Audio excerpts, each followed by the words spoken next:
नमस्कार, आप देख रहे हैं बिजनेस टुडे बाजार। मैं हूं हर्ष शर्मा। आज हम फार्मा सेक्टर से जुड़े एक स्टॉक पर चर्चा करने जा रहे हैं। आप कहेंगे इस सेक्टर से जुड़े ज़्यादातर स्टॉक तो ठंडे पड़े हुए हैं। बात तो सही है, लेकिन ये जो स्टॉक है करीब 150 रुपये के आसपास, जिसको लेकर दबादब खरीदारी चल रही है। स्थिति ऐसी है कि इस देसी कंपनी में विदेशी निवेशक ज़बरदस्त दिलचस्पी दिखा रहे हैं। क्या है पूरी खबर हम आपको बताएंगे, लेकिन उससे पहले आपसे गुजारिश है कि हमारे चैनल बिजनेस टुडे बाजार को लाइक शेयर सब्सक्राइब करना मत भूलेगा। अगर आप निफ्टी फार्मा इंडेक्स की बात करें तो पिछले अगर आप देखें यहाँ पे एक महीने में स्टॉक ने नेगेटिव रिटर्न दिया, एकदम फ्लैट रिटर्न दिया है। इसके अलावा अगर आप 3 महीने की चाल देखें स्टॉक इस पूरे इंडेक्स की, तो करीब 7.5% के आसपास रिटर्न दिया है। तो ऐसे में एक कंपनी है फार्मा से जुड़ी हुई जिसमें जो विदेशी निवेशक है बहुत ज़्यादा दिलचस्पी दिखा रहे हैं। इस कंपनी का स्टॉक का नाम है मार्क्संस फार्मा। ये कंपनी फार्मा सेक्टर से जुड़ी हुई है और इसके साथ ही ये एक भारतीय कंपनी है। मार्क्संस फार्मा जानी मानी दवाइयाँ बनाती और बेचती है। इसके पोर्टफोलियो में रेनिटिडिन एक दवाई, दूसरी हो गई एंटेनलॉल, ये दवाइयाँ कैल्सी गार्ड, डोमस्टल और कोडोरोन डिल्जेम लिस्ट्रिल जैसी दवाइयाँ इसके पोर्टफोलियो में शामिल हैं। इस कंपनी का वाइड रेंज जो है, इस कंपनी की जो वाइड रेंज जो है वो ऑन्कोलॉजी हो गया, गैस्ट्रोलॉजी हो गया, एंटी डायबिटिक्स हो गया, यहाँ पे एंटीबायोटिक्स हो गया, यहाँ पे कार्डियोवास्कुलर हो गया, पेन मैनेजमेंट हो गया, गायनोलॉजी और तमाम तरह के चीज़ों पर ये फोकस करती है कंपनी। इसके स्टॉक की चाल को देखें तो मंगलवार को स्टॉक में इंटरडे के दौरान करीब 10% की तेज़ी देखने को मिली है। ये स्टॉक करीब 170 रुपये पर ट्रेड कर रहा है। एक महीने में इसकी अगर आप देखिए बात करें परफॉर्मेंस की, तो 20% का रिटर्न दिया है। 6 महीने में 54% भाग चुका है ये स्टॉक और एक साल में 118% का रिटर्न दिया है, यानी कि निवेशकों के पैसे को इसने डबल करके दिया है।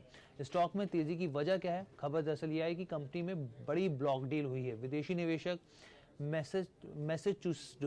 मैसेच्यूसेट्स इंस्टीट्यूट ऑफ टेक्नोलॉजी यानी MIT ने शेयर खरीदे हैं। शेयर होल्डिंग पैटर्न को देखकर पता चलता है कि 31 मार्च 2024 तक MIT के पास एक भी शेयर नहीं था, लेकिन उन्होंने ज़बरदस्त तरीके से यहाँ पर अब खरीदारी करी है। एक्सचेंज पर जानकारी जो जारी की गई है उसके मुताबिक MIT ने 66 लाख शेयर यानी कि 1.45% हिस्सेदारी करीब 158 रुपये के भाव पर खरीदी है। आपको बता दें कि 9 फंड हाउस के पास इस कंपनी की करीब 4.23% हिस्सेदारी है। इसके अलावा क्वांट म्यूचुअल फंड के पास 2.79% हिस्सेदारी है और भी made Asia IV Mauritius FVCI limited के पास करीब इसमें 10.88% हिस्सा है।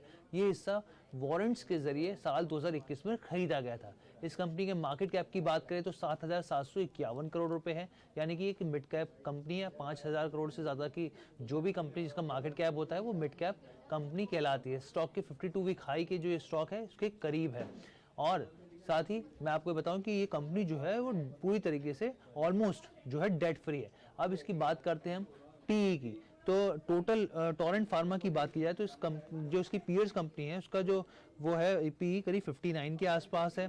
ग्लैंड फार्मा की बात की जाए तो 41 के आसपास PE है। अजंता फार्मा का करीब 35 के आसपास है। यहाँ पे मार्क्संस फार्मा का करीब 24 के आसपास है, यानी कि सबसे कम वैल्यूएशन पे इसका PE नज़र आ रहा है।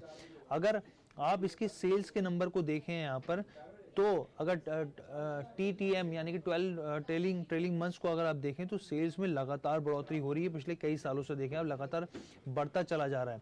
2019 से लेके अब तक जो है वो ये डबल हो चुका है यहाँ पर सेल्स की बात की जाए तो। इसके अलावा अगर आप शेयर होल्डिंग पैटर्न की बात करें तो प्रोमोटर्स की हिस्सेदारी करीब 43.85% है। और यहाँ पर मैं आपको बता दूं कि दिसंबर 2022 में ये करीब 49% थी, लेकिन उसके बाद ये घटकर करीब 43.85% हो गई। FIs की जो विदेशी निवेशकों की कुल हिस्सेदारी है इसमें करीब 15.5% के आसपास है। घरेलू निवेशक की हिस्सेदारी बढ़ी है, 4% से बढ़कर ये करीब 5.17% हो गई है। और पब्लिक की जो शेयर होल्डिंग है करीब 35% है। तो इस देसी कंपनी में जो विदेशी जो है उनका तड़का लगाया है और जबरदस्त खरीदारी देखने को मिल रही है। तो कैसी लगी आपको ये पूरी वीडियो, आप हमें कमेंट करके जरूर बताइएगा। बिजनेस टुडे बाजार के साथ जुड़ने के लिए आपका बहुत बहुत धन्यवाद।